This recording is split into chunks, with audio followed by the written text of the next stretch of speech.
কাজী বলা শুরু করলো, বিসমিল্লাহির রহমানির রহিম। আজকে এখানে বিবাহ বন্ধনে আবদ্ধ হতে উপস্থিত আছেন জনাব অন্তিক মাহমুদ, পিতা ইয়াহিয়া মাহমুদ, ডক্টর ইয়াহিয়া মাহমুদ। এনআইডিতে তো আপনারা থামেন, কাবির নামার কাজ চলতেছে। আমি মনে প্রাণে এক্সাইটেড, কখন আমাকে দিয়ে কবুল বলাবে, আমি 3বার কবুল বলবো। আমি মনে মনে 3বার কবুল বলতেছি, অনেক নাটক করে। কাজে আমাকে কি জানি রিপিট করতে বললো, করলাম। একটা সূরা পড়াইলো আমাকে দিয়ে, পড়লাম। এরপর আমরা এখন মোনাজাত ধরবো। কিসের মোনাজাত? আমার বিয়ে কখন হইলো? আমি পুরা মোনাজাতের টাইমে কনফিউজড, আমার বিয়ে হয়ে গেছে এমনি। আসলে পরে দেখলাম আমাকে দিয়ে সাইনও নেওয়া নিছে কবুল না বল। আমি রুম থেকে বেরোলাম, স্টেজে গিয়ে দেখি রিঙ্কিও কনফিউজ। ওকেও জানানো হয়েছে ওর বিয়ে হয়ে গেছে, কিন্তু ও তো কবুল বলা মানে কি?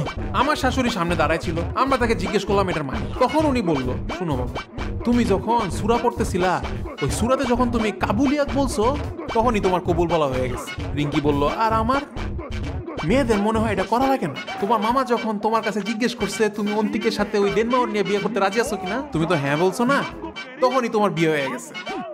অন্তিক যে ডেনমার্ক দিচ্ছে সেটাতে কি মা তুমি রাজি? ওখানেই ওর বিয়ে হয়ে গেছে। গাইস, আমি আমার বউকে কমোডের পাশে পাইছি গাইস।